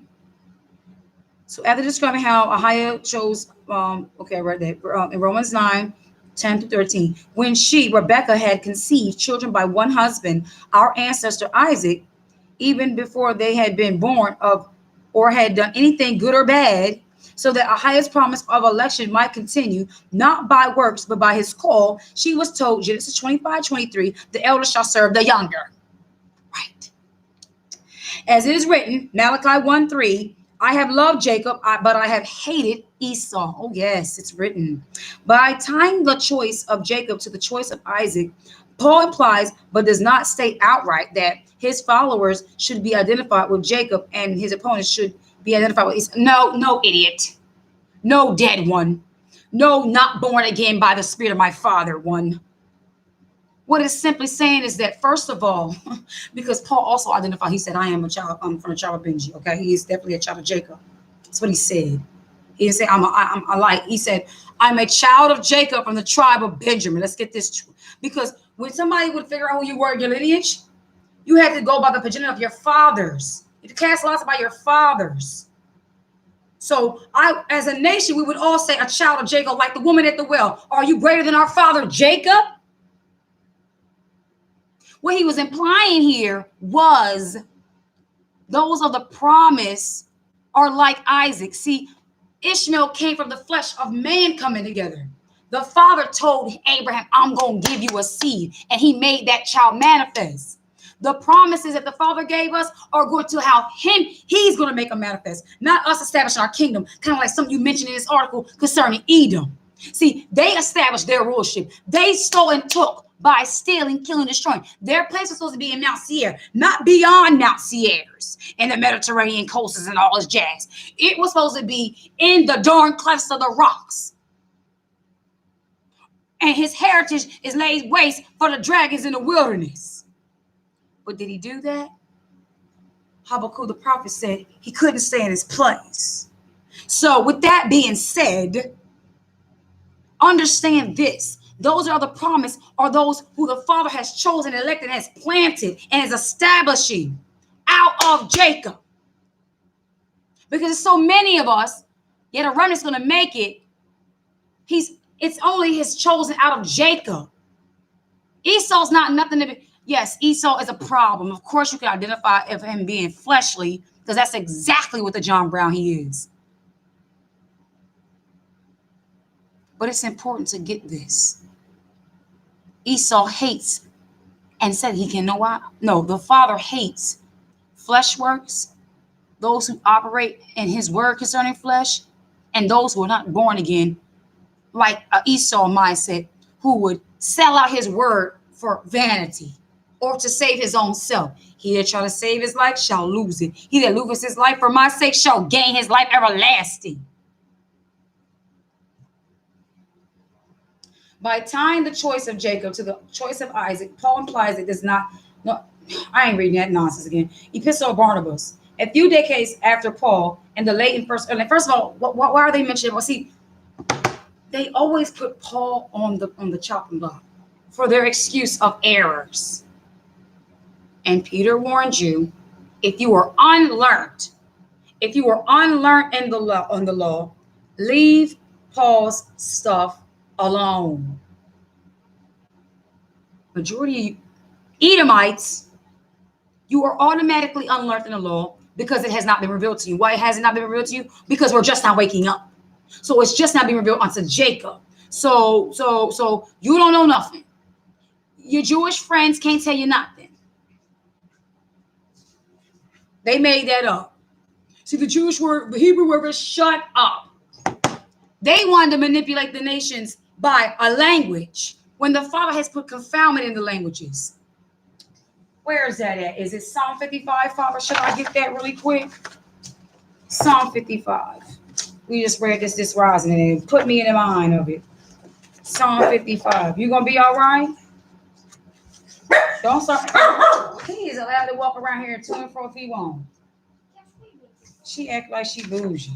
Like somebody can't walk on the floor and disturb her nap. Okay, Psalm 55, over here in verse 9. Destroy, O Ahai, and divide their tongues, for I have seen violence and strife in the city. Verse 10, day and night they go about it upon the walls thereof. Mischief also sorrow are in the midst of it. Ooh, whose city is he talking about? Who is David snitching? Oh, I'm going to read it again. You better listen, pay attention. Let's go over here, verse 9. Destroy, O Ahai, and divide their tongues. In other words, their languages.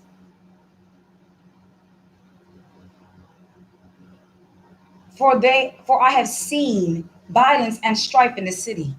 See, when in Genesis, when the official system of Babylon was being established by the people to build another name, they were really trying to find another way to the Father without his word.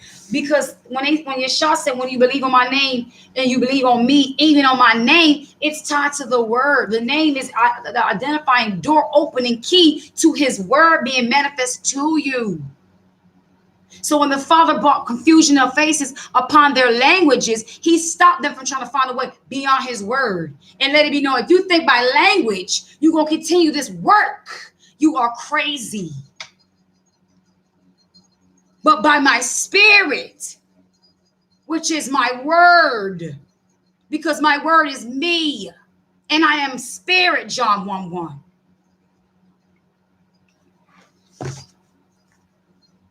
Day and night they go about it upon the walls thereof. Mischief also and sorrow are in the midst of it. What do they call it? The wailing wall. The ones that wail at the wall got what? A language. They what? Manipulate the nations by what? The way to the who? The Father. With their what? Funny looking religion. Their lullaby, rock you to sleep. This is deep, family. Read on. Wickedness is in the midst thereof. Wickedness is in the midst of their city thereof. Why? Because they're the synagogue of Satan. And the deity, the three deities that they identify themselves with, Isis, Ra, and El, are whom they worship. Providing names such as Israel. I'm going to have to say it, expose it. Pardon me. I'm sorry. I'm going to have to expose it. Because we're not playing tonight. He said, deceit and guile depart not from her streets. Babylon is not a place you can flee. It's a system that is implemented through the spirit of deceit. Because we know there's two spirits that work. For we have not received the spirit of the world. 1 Corinthians 2, verses 12. To see the spirit of the world, it operates in deceit to bring forth their wickedness.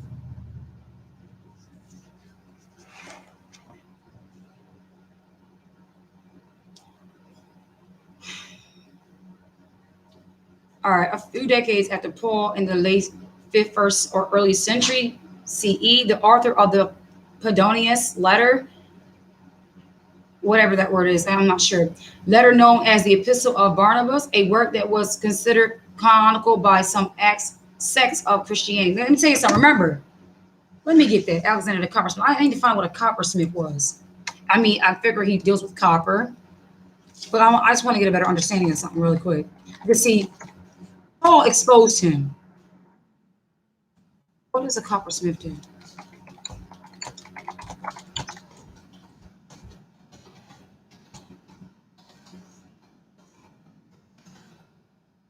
They want you to just be settled in this moment to look up Black history. Man, I'm going beyond it. I'm going in your history. In order to know my history, I got to be all up in your business and find out what the John Brown it has gone on. You know what a tape is? Yes, I saw it earlier.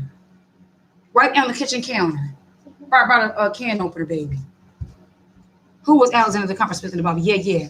Okay, Alexander the Coppersmith in the Bible was a man who did significant harm to Paul's ministry. You got that right. And translates as metal worker. Okay. Of course. He did him evil. Why? Because Paul's works, remember, we're reading in Acts, when Paul calls people to denounce their idols in the streets by almost 50,000 worth, right?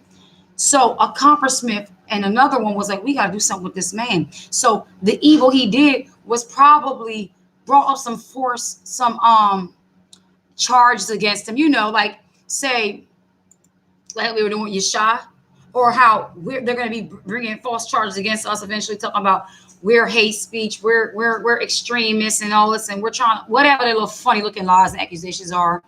Bottom line, that demon coppersmith did something where Paul was arrested, and if he was besieged or when he was arrested, anything he was working on, what was in his room or whatever he was writing on, could have been besieged as well. See, it's not enough of these devil dog demons to take our persons and us. They want to take our stuff too. You know how it's happened to many of our brothers. They'll be driving, have a nice car, something, they get pulled over, and they'll go to jail for something stupid, and they'll impound their car, impound their stuff. They love doing that kind of stuff. They love doing that mess.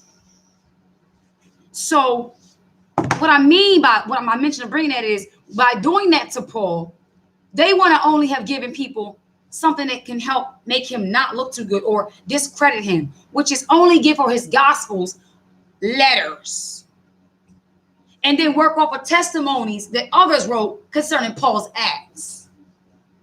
But the Father told him that others will believe according to you. So what they intended to do will not work, will not be done.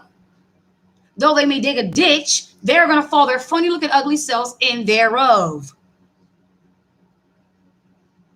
Because that same spirit that quickened Paul on the road is the same spirit that will quicken others. And guess what? And down there and yesterday don't even matter no more. It's about what's ahead at this point.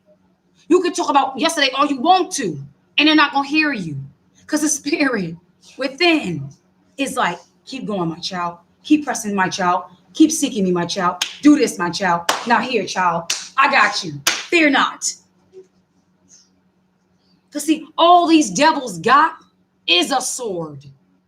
I'm talking about one that bends by fire, unquenchable fire, consuming fires. But let's see if this people equal Jews is the heir, or the former equals Jesus followers. Here it goes. Do y'all really want to have a competition? Do y'all really want to see who gonna be the heirs of the kingdom? Do you Jesus followers really think with your Greek funny looking selves by using our sword is going to have a place in the kingdom? The authors of falsehood and paganism and ritual worship and idolatry. Let me get a sip of water on there. No Christians. No Christians. You're going nowheres. Because he said he believed him as the scriptures have said, not what you have said concerning the scriptures. And you want to get letters and form your doctrine. Oh, Paul's not in trouble because if I say turn that heat off to the left and you turn it off to the right and it explode on you, you mad because the heat explode on you, you mad at me? I told you to the left. You said, no, you can say, oh, I said, oh, you want to. That's not what I said. You made that up. That's where y'all at. Y'all trying to say what somebody said. Y'all bearing false witness against Paul. That's what you're doing. Woe to anybody with your unlearned self, not by the spirit of my Father, who speak against anyone in this word. The stumbling blocks my Father has placed is your own ideas concerning his word. That's the stumbling blocks he laid upon there. It's your heart. So if you be somebody's not adding up to you, or you just can't figure it out, that's your problem. It's your heart. Because you can't even understand the Gospels if you love not the law. I don't mean learn. You got to love it. Which is loving the word of the Most High, which is him. Here they go, y'all. I think they want some smoke. I think they want a competition. It's like, this is not even fair. This is like lining up Space Jam against Barney and Friends. Or what, I didn't want to acknowledge Jordan because you know how I feel about that man worship stuff. And if the covenant belongs to us or to them, hear ye now what the scripture saith concerning the people. Isaac prayed for Rebekah, his wife, because she was barren, and she conceived. Furthermore, also, Rebekah went forth to inquire of Ahiah. They said, L-O-R-D. And Ahiah said to her, 2 nations are in thy womb, and 2 peoples in thy belly. And the one people shall surpass the other, and the elder shall serve the younger. First of all, understand that means the elder shall serve the younger. That's the same as the first shall be last. So if you have already received a doctrine according to the first falsehood, you are automatically last, Christians. Let me not be too loud for y'all. I might be screaming y'all ears off.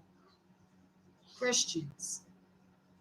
My brother said the prince of this world comes after him, but he's still the beginning and the end. Keep that in mind. So when Yeshua already brought forth and laid the foundation according to the word by example of how to walk in flesh by the spirit, y'all came along from the pit of hell that you came from and brought forth your doctrines of devils. That was the prince coming afterwards. You know, when the word goes out, the sower sows the word, the fowls of the air come immediately to steal. The only ones that are able to steal from are those whose ground is not fertile. So those who are unlearned and their hearts ain't right, you can steal from them. You can take from them. But see, let not those who have a heart be right. Open the eyes of those whose fertile was not right. Then they go ahead and provide them some 30, some 60, some 100, or help them. Those that have 100 are to help those who have 30. Those who have 30 are to learn by those who have obtained 60 to get to 100. So there really is no place for y'all, which y'all know seeds have in cells, to think that you got something the fowler can even come and steal. You ain't even got the seed. You don't even you're starting off in the race with no shoes on. And I know some people, we can run. You know how we are, Jacob. We can run fast with no shoes on. But if I'm gonna go some distance with you, I might need to get some running shoes on. You ain't even got no shoes. You ain't even got no vessel to pull the water and draw the water with. You have no vessel, broken vessel, where the water's gonna be going out the holes. Because you can't put new wine in old skins. And y'all still after the manner of your forefathers, according to the flesh. See, Christianity is the doctrine of Ishmael, which is flesh. It was not established by the Son, the Father, the Word. It's not his works. It's not his plans. It has to be uprooted. So as a referee, I got to blow the whistle. Sorry, but you lost. You already lost. For we already overcome y'all. And you want to challenge the heirs? Is that not boasting against the branches? That's boasting against the branches.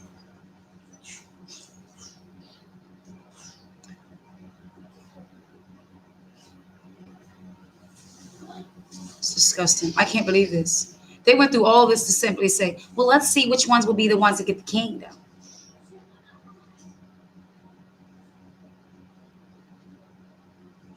Because remember, when you read that scripture that says there be many children of Abraham, he's the father of many nations, right? But only the promise will inherit the kingdom, right? Only the promise. So even those that be of the child of Abraham, but are not walking in the promise, walking in the spirit, they're not going to inherit. Let me finish reading. So she goes to say, or he, or whatever it is, this dead individual goes to say, in thy belly, and one people shall suppress the other, and the elder shall serve the younger. You ought to understand. Don't tell me what I should understand. You should seek understanding with all you're getting. Who was Isaac?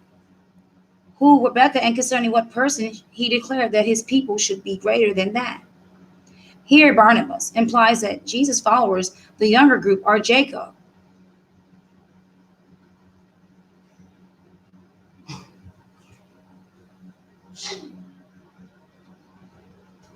Problem is, there's no scripture for that. This is what they understand. In other words, the followers of the word. How can I follow something I don't see? Explain me that. Explain me that. Because see, Jesus never led away. He has no way. He's not the way. He's not the life. He's not the truth. Remember, if we was to stop right now, and if Yeshua was up here right now, do you know how many Christians would be thinking if he was to come in their neighborhood, they would probably be like calling the police on him? If Yeshua was to show up in your neighborhoods, y'all would have a cop kill my brother today. Today y'all would do it. What you talk about? They didn't receive him. Oh, they denied him. Oh, da, da, da, da, da. But by saying the law is done away with, it's no different than calling the cops on my brother if he was walking your neighborhood today, or any of my brothers on this planet. See, when you do it unto the least of his, you're doing it unto him. Explain me that. Explain me that. Explain me where you fall at in Matthew 25. When his children was hungry and we was naked. Or if you was in the days of slavery, what you would have done. Or how you visiting the ones that are bound in prison houses, such as your churches. You ain't visiting. You enabling. You Christians get on my nerves, yo. Y'all really get on my nerves. The older group are Esau. This, in other words, they always trying to say those that are by the law, they're the older group. They're, first of all, Esau was nothing. You can't even put Esau and law together. He's lawless. We have to destroy this replacement theology once and for all. And guess what? When it comes tumbling down, what's up, son? Like the walls of Jericho, by our mouth of praise and glorifying his name, then they're going to want to play. Then they're going to want to start throwing garbage cans. Then they're going to want to start throwing garbage cans.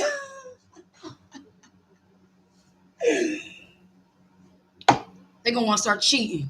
They're going to start hitting hollow my thighs and whatnot. Want to start pulling hair, scratching and biting. This contrasts sharply with Paul, for whom the main distinction between Esau and Jacob was between types of Christ followers. His group versus that of his opponents in Jerusalem. It would never have occurred to Paul you can't say Jesus followers versus Jacob. You first of all, and then mention Esau. See, Romans 9 also said that according to the flesh, which is the heir seeds, are pertaining to the adoption, the services, the blessings, and the promises. That's not pertaining to followers of Jesus. But what they're trying to say with their understanding is those that follow the word are versus those who are heirs. I guess that's what they're saying. No, those who follow the word versus those who are not following the word, which would be y'all versus us. Yeah, those who have faith in the Messiah and those who keep the commandments and faith in the Messiah. Revelation 22:14, right. But see, Christians' arguments are against keeping the commandments because that's the Old Testament. See, we follow him. See, your very argument is futile. It's unlearned. It's basically ignorance because you can't follow the word if you say the word is done away with. You cannot deny the natural law of order, period, and think you're going to take your lawless behind in the kingdom. Oh no. Oh no.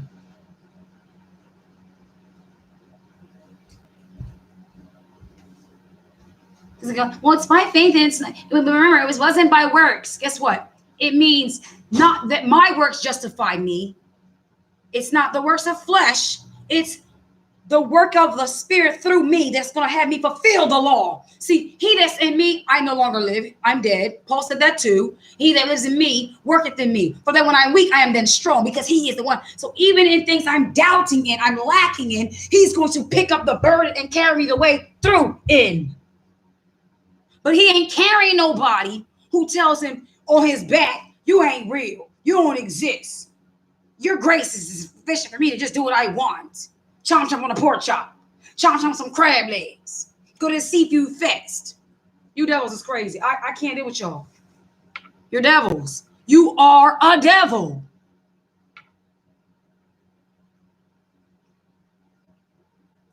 Here, Barnabas implies that Jesus' followers, the younger group, are Jacob, whereas the Jews, the older group, are Esau. See, I told y'all. Did you catch that track? The establishment of the religion of Edom was to make them look like the people, but also the real people by not showing them to be the real people. Right? Oh my gosh, how do I make this explanation? Oh, how do I explain this? All right. When you read in the scriptures, those who deny him, it always states Jews, right? It didn't say the leaders, but yet we read the Pharisees are the ones questioning him. But yet we read multitudes were healed, multitudes were fed, and multitudes believed. Even with the northern kingdom, as the woman at the well, and many believed on him on that day for her report. Keep that in mind, right? So these people, being Jewish people, that the ISH is to say, we're not the Jews. We pertain to the practice, but we don't believe in the Messiah. But yet the Christians don't treat them with the ideology that they are now greeting us, who are the real children of Jacob, professing against the workers of iniquity, and them. See, we're now looked as, and this was all their plan. We're now looked as the ones that are the crazy ones, the cult ones. They didn't believe in Messiah, but yet they talk about his writings. Y'all, they're dizzy, y'all. They can't make out of it. They can't figure it out. Because why? The synagogue of Satan, the blasphemers, played the whole thing in the long run. The same ones that are them are the ones that played themselves to make us look bad and them look good. By planting here the Jews. So with this person's little funny idea, basically is the Jews are the older generation. They're the people that he he made the covenant with, and they just didn't get it right. And when he came, they didn't believe in him. And so now we that believe on him, we are the ones that's going to get the kingdom. And he died for us.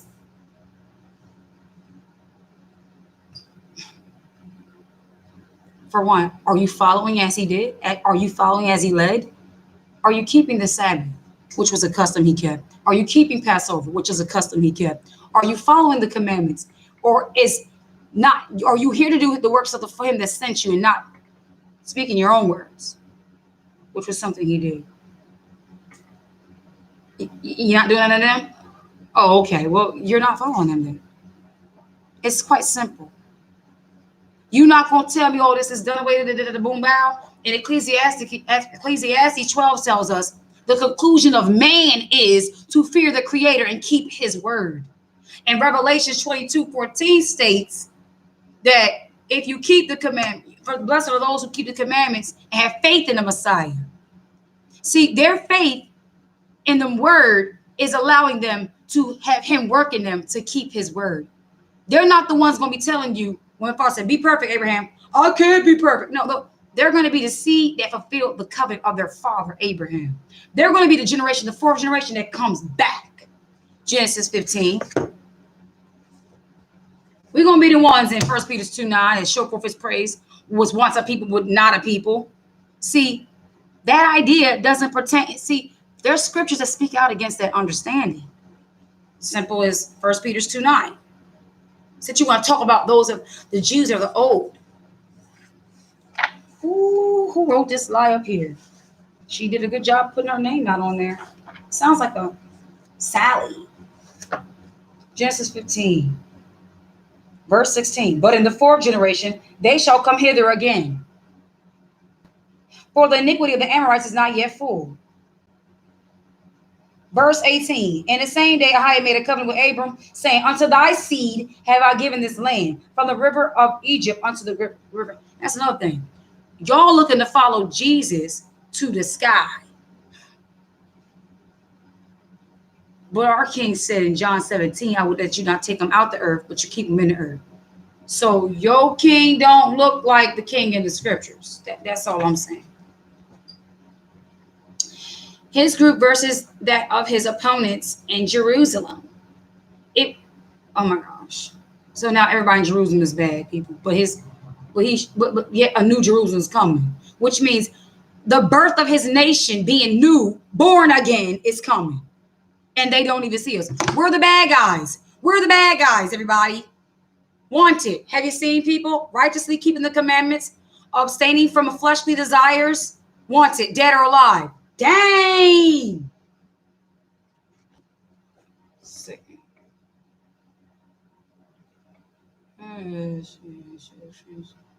This contrasts sharply with Paul, for whom the main distinction. Who is that? Anyway, Esau and Jacob was between types of Christ followers, his group versus that of his opponents in Jerusalem. It would never have occurred to Paul to exclude Jews from Jacob, but Barnabas does. Yo, I gotta go. Like, this person's dizzy, yo. I can't. I gotta get dinner on the table.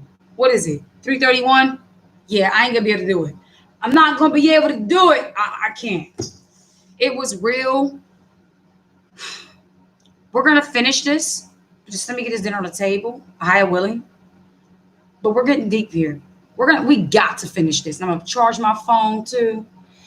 And if you want to know where I'm at, so you can follow along, or if you can read on until I come back, it's thetorah.com under Esau, the ancestor of. See? Looks something like this.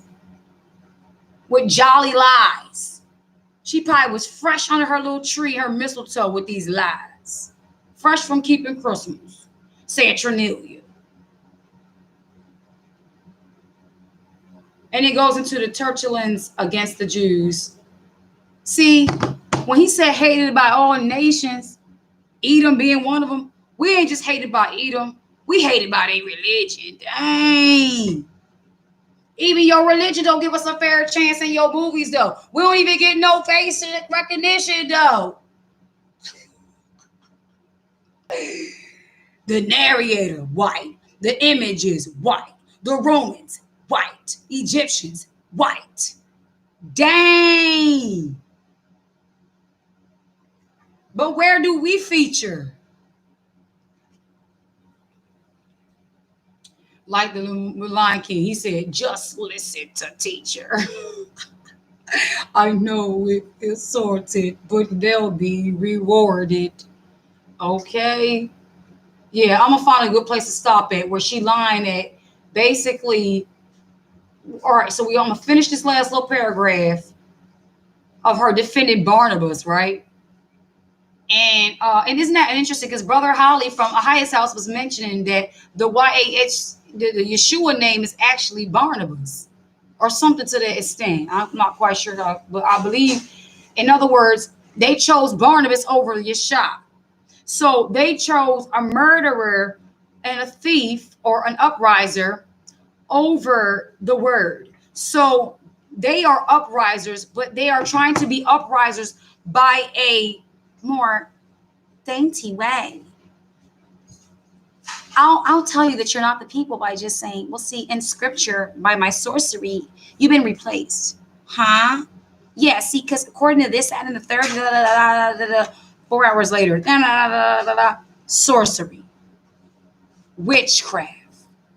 To take the words of the Father and to actually cast out his word, because Jacob is in his word and is according to his word. And for you to speak against Jacob, you devil dog demons, are speaking against the word of the Father. Oh, sounds like a blasphemer to me. So stay tuned, family. We'll be coming by on the Tertulians against the Jews. I'm going to finish this last little paragraph, get dinner on the table, and then we'll proceed from there. All right. So she goes, or it goes, here Barnabas implies that Jesus' followers, the younger group, are Jacob, whereas the Jews, the older group, are Esau. This contrasts sharply with Paul, for whom the main distinction between Esau and Jacob was between types of Christ followers. Okay, I'm good with that. His group versus that of his opponents in Jerusalem. It would have never occurred to Paul to exclude Jews from Jacob, as Barnabas does. This difference is best explained by the post-Paul history of the Christ-believing group, which was composed largely of non-Jews and often identified the Jews as the other.